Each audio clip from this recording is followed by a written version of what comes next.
اور یہ کہ مسجدیں خاص اللہ کی ہیں تو اللہ کے ساتھ کسی اور کی عبادت نہ کرو، اور جب اللہ کے بندے یعنی یہ پیغمبر صلی اللہ علیہ وآلہ وسلم اس کی عبادت کو کھڑے ہوئے تو کافر ان کے گرد ہجوم کر لینے کو تھے۔ اے نبی صلی اللہ علیہ وآلہ وسلم، کہہ دو کہ میں تو اپنے پروردگار ہی کی عبادت کرتا ہوں اور کسی کو اس کا شریک نہیں بناتا۔ یہ بھی کہہ دو کہ میں تمہارے لیے نہ کسی نقصان کا اور نہ نفع کا کچھ اختیار رکھتا ہوں۔ یہ بھی کہہ دو کہ اللہ کے عذاب سے مجھے کوئی پناہ نہیں دے سکتا اور میں اس کے سوا کوئی جائے پناہ نہیں پاؤں گا۔ ہاں، اللہ کی طرف سے احکام کا اور اس کے پیغاموں کا پہنچا دینا ہی میرے ذمہ ہے،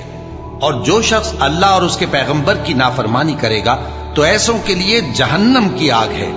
وہ ہمیشہ ہمیشہ اس میں رہیں گے، یہاں تک کہ جب یہ لوگ وہ دن دیکھ لیں گے جس کا ان سے وعدہ کیا جاتا ہے، تب ان کو معلوم ہو جائے گا کہ مددگار کس کے کمزور ہیں اور شمار کن کا تھوڑا ہے۔ کہہ دو کہ جس دن کا تم سے وعدہ کیا جاتا ہے میں نہیں جانتا کہ وہ عنقریب آنے والا ہے یا میرے پروردگار نے اس کی مدت دراز کر دی ہے۔ وہی غیب کا جاننے والا ہے، سو کسی پر اپنے غیب کو ظاہر نہیں کرتا، ہاں جس پیغمبر کو پسند فرمائے اور اس کو غیب کی باتیں بتا دے تو اس کے آگے اور پیچھے نگہبان مقرر کر دیتا ہے تاکہ معلوم فرمائے کہ انہوں نے اپنے پروردگار کے پیغام پہنچا دیے ہیں، اور یوں تو اس نے ان کی سب چیزوں کا ہر طرف سے احاطہ کر رکھا ہے اور ایک ایک چیز گن رکھی ہے۔ شرک فی الدعا، کسی کو مت پکارو کسی مدد کے لیے سوائے اللہ۔ وَأَنَّ الْمَسَاجِدَ لِلَّهِ فَلَا تَدْعُوا مَعَ اللَّهِ أَحَدًا، اللہ کے ساتھ، یعنی ایک تو یہ کہ اللہ کو چھوڑ کر کسی کو پکارنا، ایک ہے اللہ کے ساتھ پکارنا، اللہ کو بھی پکارنا اوروں کو بھی پکارنا۔ بدترین شرک ہے دعا اللہ کے لیے، ندا اللہ کے لیے۔ اس کا بھی ذرا میں تجزیہ کر دوں آپ۔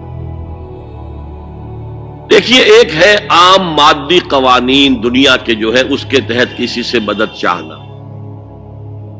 بھائی ذرا مجھے پانی پلا دینا، یہ بھی آپ نے مدد چاہیے نا۔ حضور کے بارے میں تو آیا ہے کہ آپ اتنے خوددار تھے صلی اللہ علیہ وسلم کہ اگر سواری پر ہوتے تھے اور آپ کا گھوڑا نیچے گر جاتا تھا تو کسی سے یہ نہیں کہتے تھے کہ یہ گھوڑا مجھے اٹھا کے دے دو، بلکہ خود سواری سے اتر کر گھوڑا اٹھاتے تھے۔ تو یہ جو قانون مادی ہے اس کے تحت مدد مانگنا کوئی بری بات نہیں ہے، کوئی غلط بات نہیں۔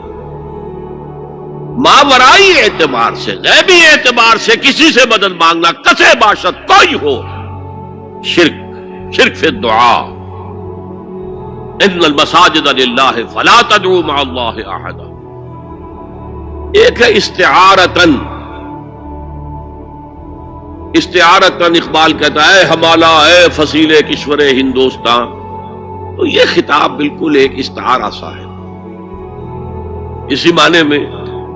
مولانا حالی نے اپنی مسدس کے اختتام پر جو مناجات لکھی ہے، اے خاصہ خاصان رسول وقت دعا ہے، امت میں تیری آ کے عجب وقت پڑا ہے۔ وہ دی جو بڑی شان سے نکلا تھا وطن سے، پردیس میں وہ آج غریب الغربا ہے۔ تو اس معنی میں اس لفظ استعمال ہو جائے تو اس پر بہت زیادہ الرجک بھی نہیں ہونا چاہیے، لیکن غیبی طور پر کسی کے بارے میں یہ عقیدہ رکھ کر کہ وہ میری مشکل کشائی کر سکتا ہے، حاجت روائی کر سکتا ہے، میری مدد کر سکتا ہے، یہ شرک ہے، اور اس کے شرک ہونے میں کوئی شک نہیں۔ ان المساجد للہ فلا تدعوا مع اللہ احد۔ اب دیکھیے، ہمارے یہ فرشتے یہاں بیٹھے ہیں نا، ہم کہہ سکتے ہیں ذرا بھائی میرا یہ کام کر دینا؟ نہیں کہہ سکتے۔ جبرائیل کو پکار سکتے ہیں، اے جبرائیل ذرا میرا یہ کام کر دینا؟ نہیں، وہ عالم غیب کی شے ہے۔ کسی ولی اللہ کی روح کو پکار کر کہنا کہ میری یہ مشکل دور کر دے، نہیں۔ اللہ سے کہے، اللہ کو پکارے، اللہ جس کے ذریعے سے چاہے آپ کی ضرورت پوری کر دے۔ اس ضمن میں میں کہوں گا کہ شاہ ولی اللہ دہلوی نے ایک بات کہی ہے، اگرچہ مجھے اس کی کوئی دلیل اپنے طور پر انڈیپینڈنٹلی کتاب و سنت میں نہیں ملی ہے، لیکن شاہ صاحب کا ایک مقام مرتبہ ہے جو میری نگاہ میں بہت بلند ہے۔ انہوں نے یہ لکھا ہے کہ جو اللہ کے برگزیدہ بندے ہوتے ہیں، اولیاء اللہ، اللہ تعالیٰ ان کی ارواح کو ان کے فوت ہونے کے بعد ملائکہ کے طبقہ اسفل میں شامل کر دیتے ہیں، اور وہ بھی جس طرح وہ ملائکہ اللہ کے احکام کی زمین میں تنفیذ کر رہے ہیں، وہ بھی اسی کام میں لگ جاتے ہیں۔ میں نے عرض کیا کہ میرے پاس انڈیپینڈنٹلی کوئی دلیل نہیں ہے اس کے حق میں، لیکن شاہ صاحب کا فرمانا خود میرے لیے ایک درجے میں دلیل ہے۔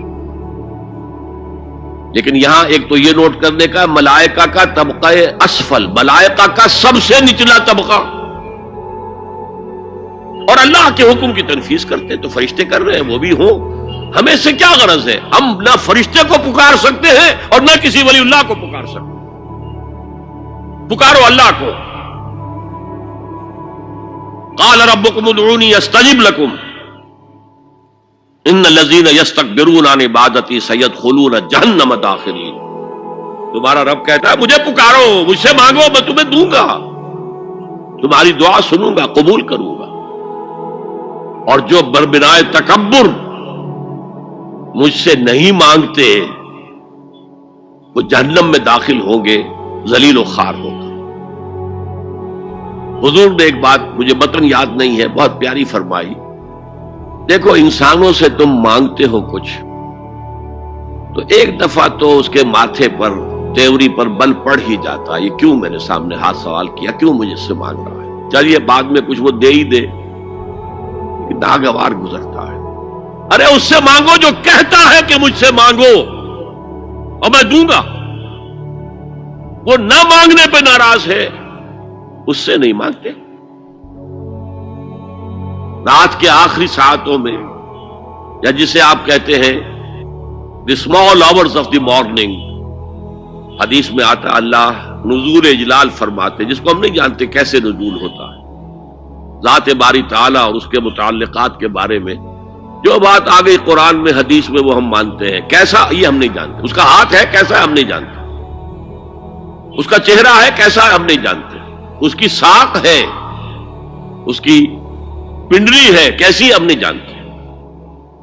وہ سنتا ہے کیسے سنتا ہے ہم نہیں جانتے، کیا اس کے کان ہے،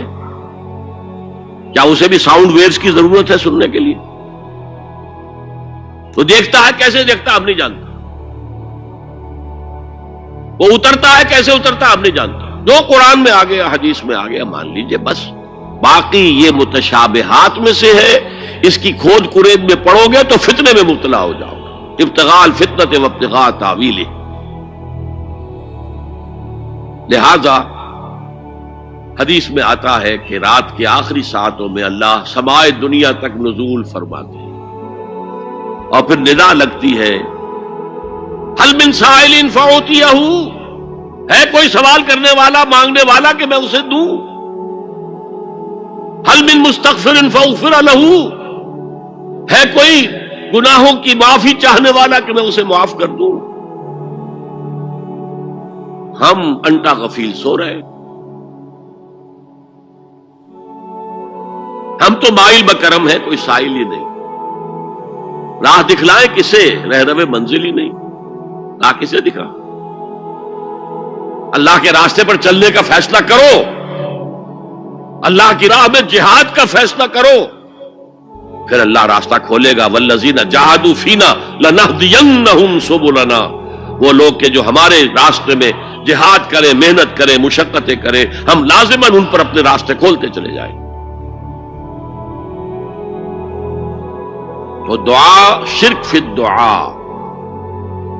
مانگو صرف اللہ سے، اللہ سے، اللہ سے، وہ چاہے کسی فرشتے کے ذریعے، چاہے کسی فوت شدہ ولی اللہ کی روح کے ذریعے سے، چاہے کسی کو بھی نہیں، براہ راست اپنے حکم سے، اس کی تو قدرت ہے جو چاہے کرے، کن فیکون، وہ جیسے بھی ہو وہ آپ کی ضرورت پوری کرے گا، وہی ہے جو کہ مشکلات کو حل کرنے والا ہے، وہی ہے کہ رزق دینے والا ہے، وہی ہے جو مرض سے شفا دینے والا ہے، پکارو اسی کو، مانگو اسی سے۔